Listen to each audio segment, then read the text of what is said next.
हटा दें, बताओ। So deduce the formula of equivalence resistance for a group of 3 resistors connected in parallel. और आखिरी लाइन भी लिखनी है, डायग्राम बनाना है।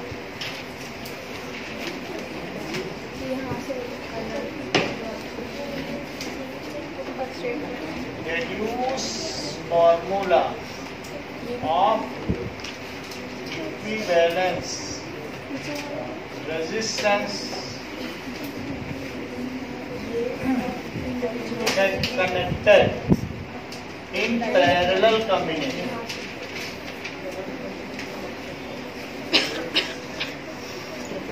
for a group of 3 resistors.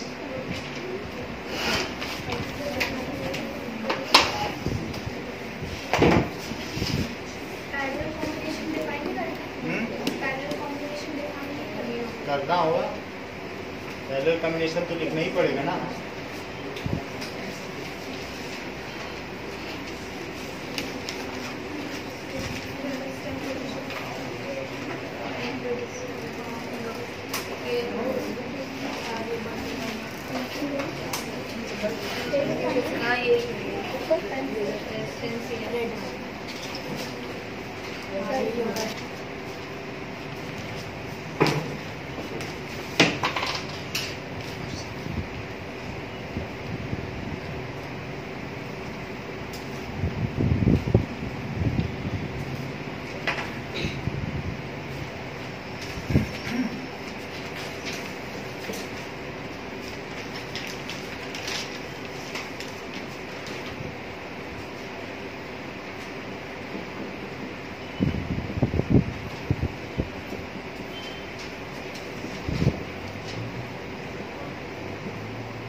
तो जिन लोगों ने जमा कर दिया है उनके लिए फाइंड इक्विवेलेंट रेजिस्टेंस और find current in each branch, जैसे हमने इसी पे कराया था मॉर्निंग में। तो current in each branch and circuit current, जो एमीटर की करंट है ये मेन सर्किट है, तो वो सर्किट करंट हो जाएगी।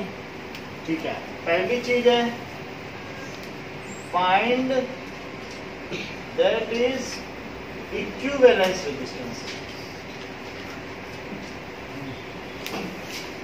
तो दूसरी चीज पूछी गई है फाइंड सर्किट करंट और find current in each branch में भी सिखाएंगे, आप लोग बताएंगे। Find potential drop across 3 ohm resistor. ये 4 क्वेश्चन।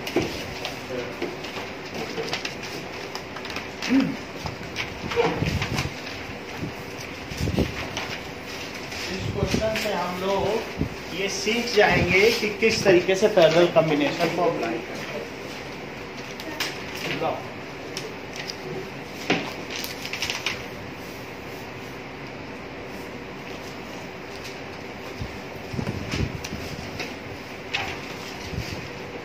जमा कर दो। हाँ। चलो अब देखिए, सबसे पहले क्या पता करें, that is a part equivalence resistance. So इसको लिख लो R1 है, इसे R2 और इसी को ले लो R3। तो 1/RP is equals to 1/R2 plus 1/RP। अभी आपने देखा कि नहीं, the reciprocal of equivalence resistance is sum of reciprocal of individual resistance। सही है, इनमें वैल्यू डालो 1/1 और यहाँ क्या डालें और 1/RP। इनका एलसीएम ले लो, 6 + 3 प्लस 1 हो गया, तो 1/RP क्या हुआ? 10/6। यदि 1/RP 10/6 हुआ और इन्वर्टिंग बोथ साइड, अब क्या करो?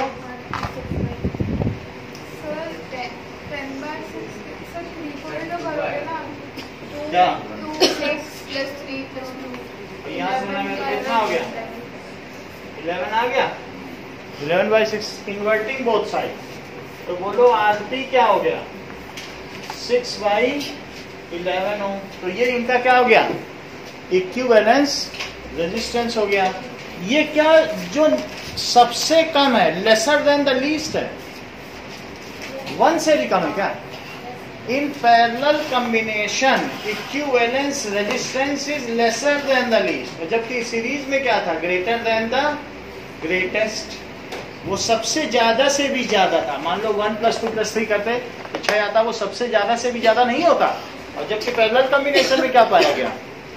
In parallel combination equivalence resistance is lesser than the least। न्यूनतम से भी कमतर है। जरा सोचो तो, हाँ? कर देंगे आगे चल के, लेकिन अभी तुम्हें समझ में आ गया ना? पहला पार्ट हमारा पूरा हो गया। सेकंड पार्ट देखो। पहले पार्ट में कोई दिक्कत तो नहीं है? हाँ? देखो, अगर तुम्हें इसका इक्विवेलेंस रेजिस्टेंस निकालना है तो बोलो 1/RP क्या लिखोगी? अभी फार्मूला रिड्यूस किया कि नहीं? R1 + 1 का फार्मूला ही लगाया तीनों पैरेलल कॉम्बिनेशन है कि नहीं? तो 1/1, 1/2 और 1/50 यानी जमा करो, तो ये चीज तीनों में लगा दी, ये आ गई और फिर पलट दिया। पलटो इसको, RP ऊपर गया तो 6/11 नहीं हो गया? 6/11 1 से कम है कि ज्यादा? और सबसे लोवेस्ट रेजिस्टेंस इसमें कौन है? तो उससे भी ये कम है क्या? तो equivalence resistance is lesser than the least. बताओ, बात समझ में आई? और किसी को पूछना है कि समझ में आ गई? आ गई? बोलो। इसमें कहीं करंट अभी नहीं है, तो 1/RP इज 1/R1 + 1/R2, ये समझ में आया? और तीनों है तो 1/1 + 1/2 + 1/3 कर दिया, LCM निकाल दिया और फिर पलट दिया। तो ये अब सेकंड पार्ट देखो, हमें क्या चाहिए बताओ? Circuit current. क्या तुम्हें याद है तुमने सीरीज कॉम्बिनेशन में सर्किट करंट कैसे निकाली थी? V = IRP। तो यहाँ P लगा दो, क्योंकि इन तीनों का अगर तुम एक सिंगल सर्किट बनाओगे तो उस रजिस्टर को क्या कहोगे? RP। वो बाजार से जब तुम खरीदने जाओगे तो रोमिल कितने वोल्ट वो ओम का होना चाहिए बताओ? तुम मान लो 3 रजिस्टर नहीं लगाना चाहते, तुम्हारा बार बार तार टूट रहा है और तुम एक ही लगा के काम चलाना चाहते हो, तो ऐसी स्थिति में तुम बाजार से कितने ओम का रजिस्टर खरीद के लाओगे जो वही सर्किट करंट दे दे? बताओ, बोलो मनीष, ये सही बता। समझ होगी तो बता देंगे, तुरंत उन्होंने बताया सर 6/11। कैसे ही नहीं मालूम? क्योंकि इसी के तो इक्विवेलेंट उन्होंने बताया कि नहीं। ये बहुत बड़ी बात है कि 10th में होके इतना ये जानते हैं। नहीं बड़ी बात, तुम वहां से रही हो 6/11। बोलो, बात समझ में आ गई कि नहीं? कि भाई जो उनका इक्विवेलेंस रेजिस्टेंस होगा उसी के बराबर तो खरीद के लाओगे। हो गया? अब सेकंड वही लॉ लगा दो, इसी के इक्विवेलेंट है ये। ठीक, तो क्या करें? कितना आया इक्विवेलेंस? 6/11। और V कितना था? 6। तो बोलो I कितना आएगा? 6 × 11/6। तो I कितना हो गया? 11। तो इस सर्किट की सर्किट करंट कितनी हुई? 11। तो लिखो circuit current is 11। Circuit current is 11 ampere. अब क्या ये डिवाइड होगी 3 उप नदियों में? I1 I2 I3 चार्ज तो अलग अलग जाएंगे कि नहीं? अच्छा, अब सी पार्ट देखो, करंट इन ईच ब्रांच। अच्छा सृष्टि, यहाँ हम एक जगह अटक गए हैं, जरा मेरी मदद करो। इस वाले में इस सेल पे वोल्टेज ड्रॉप कितना होगा ये पता नहीं, 6, और इस वाले में तो अब सब में 6 वोल्ट का ड्रॉप है। 6 वोल्ट तो आप ऐसे ही लिख लो, कोई उसमें तो ब्लाइंडली लिख सकते हो। 6 वोल्ट है तो चाहे किसी भी रास्ते से जाओगे घर में, तुम्हें 6 रुपए खर्च करके आने ही पड़ेंगे। अच्छा, अब इस पे ओम्स लॉ लगाओ जरा। सो इन 1 ओम ब्रांच, ऐसे लिखना होगा, इन 1 ओम ब्रांच। लगाओ ओम्स लॉ। क्या लगाए बताओ जरा पीयूष, मुझे सही बताते हैं ना बताने दो। मतलब V1 लिखें कि V लिखें कि I1 लिखें, क्या मुझे कुछ समझ में नहीं आ रहा, बताओ। यानी V सब में सेम है ना, तो V ही लिखा जाए। I1 R1 ये अपने ब्रांच के पहले इन, ये किसमें है? इन 1 ओम ब्रांच। तो V तो सेम है कि नहीं? V को कितना लिख दें? 6। I1 कितना लिखें? बहुत ही अच्छा, क्योंकि वो तो बटेगी अब करंट। और R1 कितना? तो I1 कितना हो गया बोलो? 6/1, तो 6 एम्पियर। बोलो इस ब्रांच में कितनी करंट गई? 6 एम्पियर। अच्छा, अब मुझे बताओ इन 2 ओम ब्रांच, अगर तुमने रेजिस्टेंस डबल कर दिया तो करंट की हालत क्या होगी? I2 R2, तो 6 इज इक्वल्स टू, I2 नहीं पता, ये 2 है, तो I2 कितना हो गया? 6/2, क्या 3 एम्पियर? और बात समझ आ गई? अच्छा, इसके बाद मैं फार्मूला ये भूल गया ओम्स लॉ का, 2 तक मुझे याद रहा, फिर मेरी शॉर्ट टर्म में मेमोरी लॉस हो गया। तो ओम्स लॉ, ऐसी स्थिति में मैं तीसरे ब्रांच में कैसे करंट निकालूं? टोटल करंट में मान लो 6 और 3 इसमें जा चुकी है, टोटल कितनी है? 11। तो तीसरे में कितनी जाएगी? 2 ही जाएगी। इतना पानी इसमें से गया, इतना का तो जो बचा हुआ है वो तीसरे से जाएगा।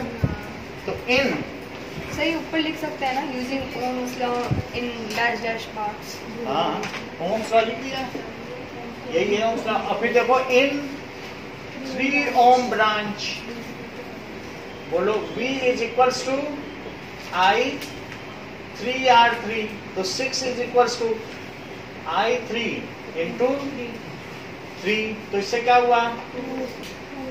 6/, कैसे आ गया? ये ओम्स लॉ से है। नहीं नीचे कहाँ पे? ये I2 है। तो मतलब वोल्टेज सब में इक्वल जाएगा, बस क्या कहते हैं करंट रजिस्टर के हिसाब से है, सब में अलग अलग डिवाइस है, सब अलग अलग करंट ड्रॉ कर रहा है, एनर्जी लॉस लगे, तो 2 एम्पियर हो गई। बोलो बात समझ आ गई? यहाँ आप रिकन्फर्म भी कर सकते हो। Now it confirms the current, law of current, यानी जैसे 6, 3 और 2 जैसे उसमें नहीं किया। कोई पूछे confirm the law of current, तो तीनों को जोड़ के क्या कर सकते हो? 11 एम्पियर। अब डी पार्ट, पोटेंशियल ड्रॉप क्या चीज होगा? आप चाहें तो आपको करंट पता चल चुकी है, तो आप लगा दें V is equals to I3, कितनी करंट है? 2, और ये कितना है? सो ये होना ही था, it has to happen because the potential drop across each resistor is equal to cell potential, so it is inevitable. ये अपरिहार्य है कि इनके ऊपर जितना विभव पतन है, अच्छा एक सेंटेंस डायरेक्टली लिख सकते हो। So as potential drop at each resistor is cell potential equal to cell potential. Sir calculation को पढ़ने की जरूरत ही नहीं है, नहीं है। So potential drop at 3 ohm is 6 volt. इसको आप अवॉइड कर सकते हैं। अच्छा, ये क्वेश्चन करके दिखाओगे तो पैरेलल में मास्टर हो जाओगे।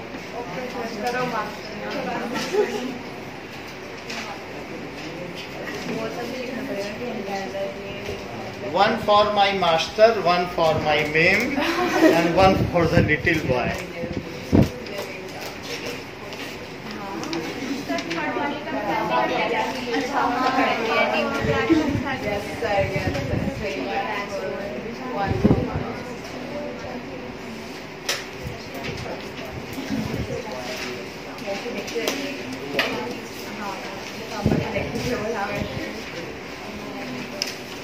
ये लीजिए।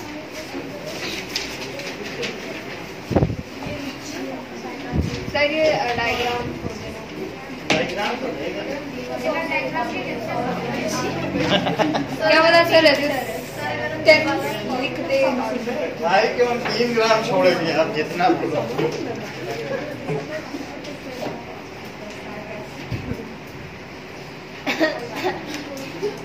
भैया क्या था सर?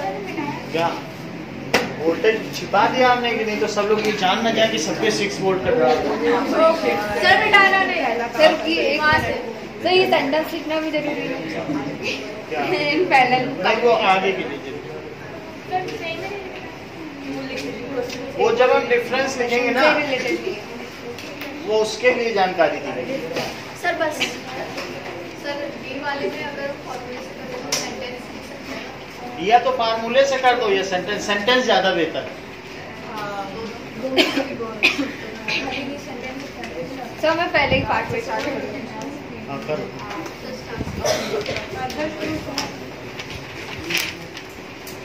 धीरे धीरे लिखती है। अरे सर वो डायग्राम सर हमें तो नहीं बनाना डायग्राम डायग्राम बनाना बना लो डायग्राम। सर ये क्या किया ऐसे बनाने से ठीक है।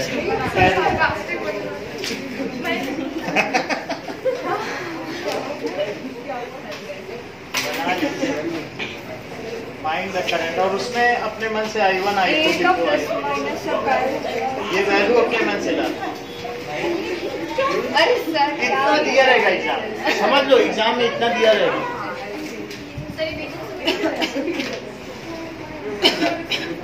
कुछ नहीं मिटा है सब डिटेल इतना मिलेगा। वायर जोड़ देते हैं वायर टूटा नहीं। हाँ चलो वो तुम्हें वहाँ अपने मन से लिखना होगा। हाँ सर आपने बहुत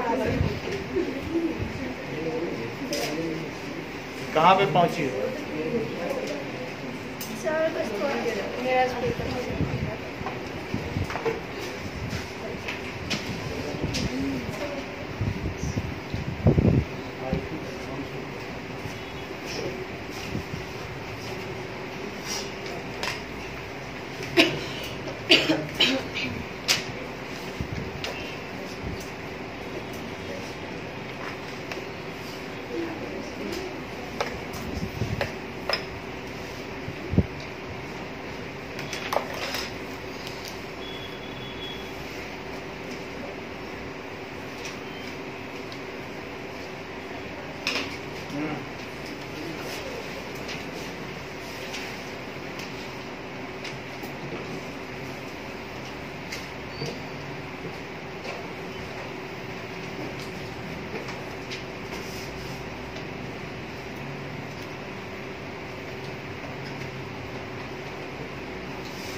स्टार्ट कर दीजिए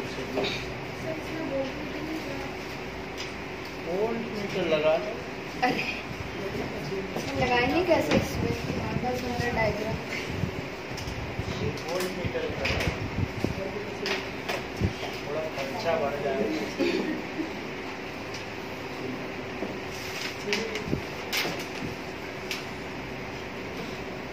करंट की डायरेक्शन बनानी होती है सब कुछ करना होता है। सर पंखा बंद कर दीजिए दांत धूज रहे क्या दांत धूज रहे अच्छा ठंड लग रही है बेचारी को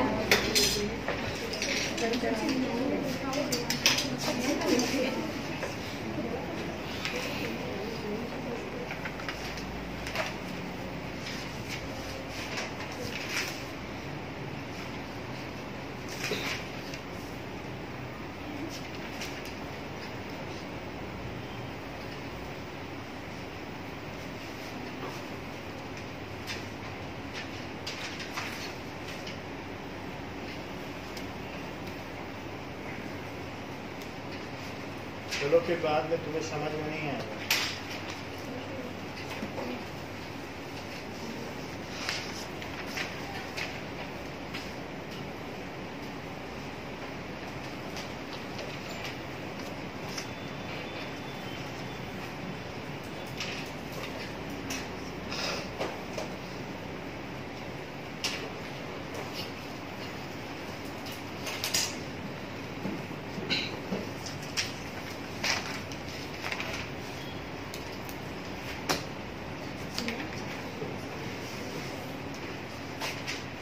अब की बताएंगे नहीं, सब ध्यान से देखो।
नौ ये वाला निकालो 11.8 ये वाला नीचे ठीक है।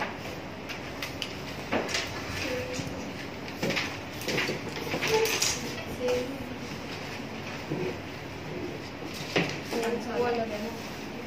इन द सर्किट डायग्राम जो दिया गया है R1, R2 एंड R3 है वैल्यूज 11.8 तो वो 3 रजिस्टर दिए गए हैं इस बार 5 ओम 10 ohm and 30 Om 5 Om 10 ohm and 30 ओम ऐसा दिया गया है।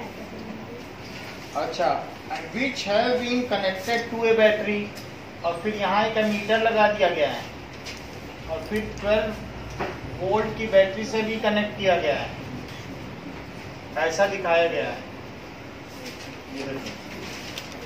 Calculate the current through each register ये मैं करने वाला नहीं हूँ।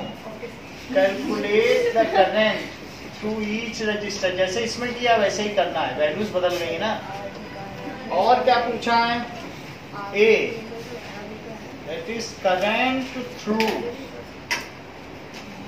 ईच रजिस्टर बताना है। और दूसरी चीज क्या पूछी है total current in the circuit law of current लगा देना या फिर दूसरा फार्मूला लगाना जैसे V = IRP वो भी लगा सकते हो या तीनों को जोड़ भी दोगे तो भी आ जाएगा। मान लो तुम इंडिविजुअल लगा रहे फिर तीनों को जोड़ दो total current current in circuit. तो सेकंड में I = I1 + I2 + I3 से भी किया जा सकता है। पहले निकाल दिया तीनों का, तो फिर तीसरे में आपको total circuit resistance, total circuit resistance. सही डायरेक्ट सर आप करके दोगे क्या? नहीं, ये है ना, बुक बंद कर दो, बस स्टार्ट कर दो, इसमें कुछ भी नहीं है। 70% लोग इसे कर लेंगे। बिल्कुल उसी पर बेस्ड है, डिजिट्स बदले हैं। ये 12 वोल्ट की बैटरी है, this is connected to 12 volt. चलो पिछला पेपर जमा कर दो, जिसका जिसका रह गया, अभी भी रह गया।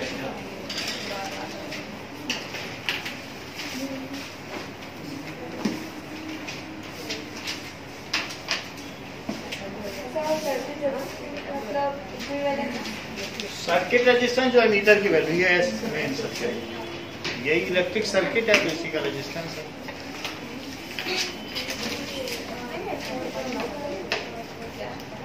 चलो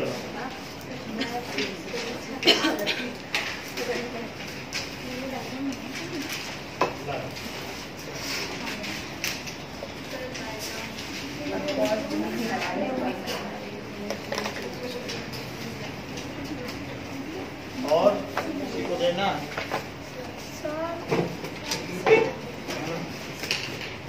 लाइन।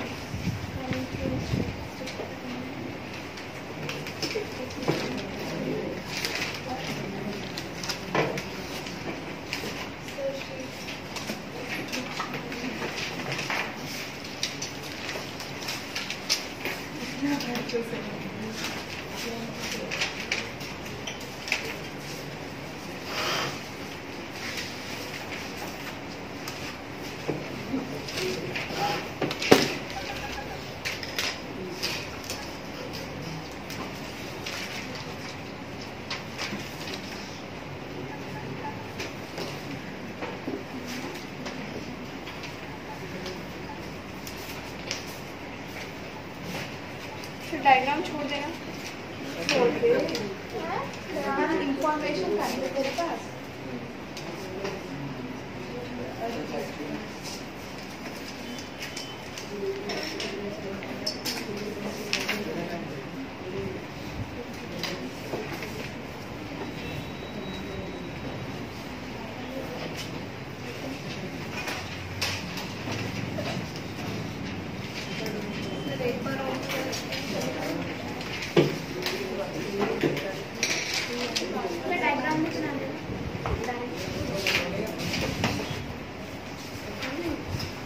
चलो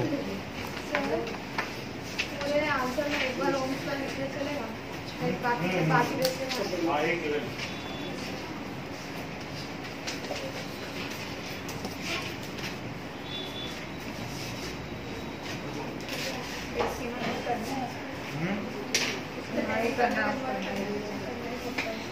डेसिमल में नहीं कन्वर्ट करना, अगर क्योंकि वो उसमें आएगा ना रिपीटेड में, रिपीटेड डेसिमल एक्सपेंशन आएगा, तो कितनी वैल्यू आएगी। ये जो एग्जैक्ट है उसे कर सकते हो। अब अगर मान लो जैसे 6/11 आया था तो नहीं करना है, एग्जैक्ट में करना होता है और उसमें नहीं। एक्यूरेसी ज्यादा महत्वपूर्ण होती है हमेशा।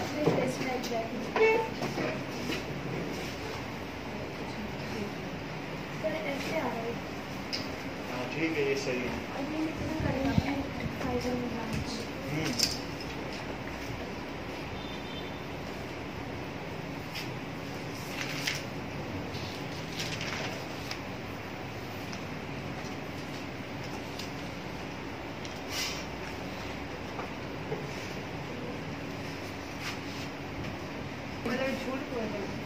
सही है, 500 ओम है तो करंट कम जाएगी। ज्यादा रेजिस्टेंस होगी तो करंट कम जाएगी, और कम रखोगे तो सबसे ज्यादा।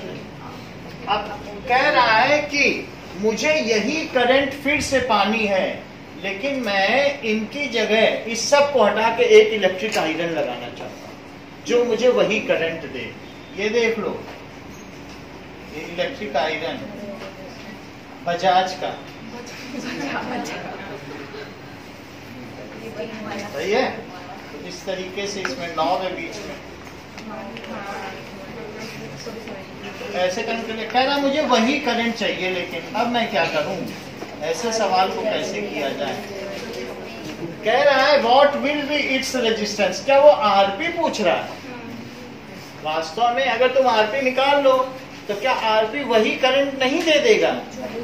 आरपी का मतलब ही होता है the single register which replaces A group of register and gives same circuit current, वही तो आरपी कहलाता है।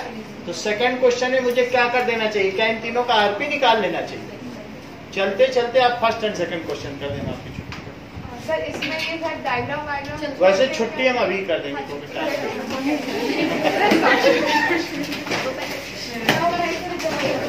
समझ में आ गया दोनों सवाल। आरपी तो निकालोगे,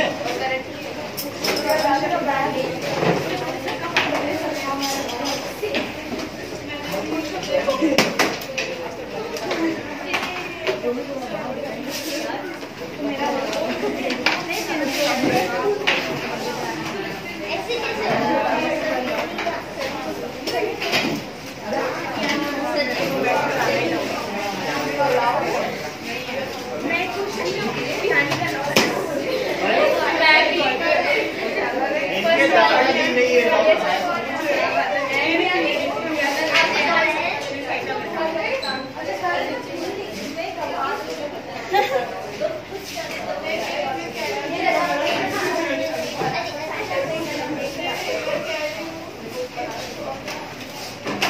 चलो okay, thank you Eklavya. Sir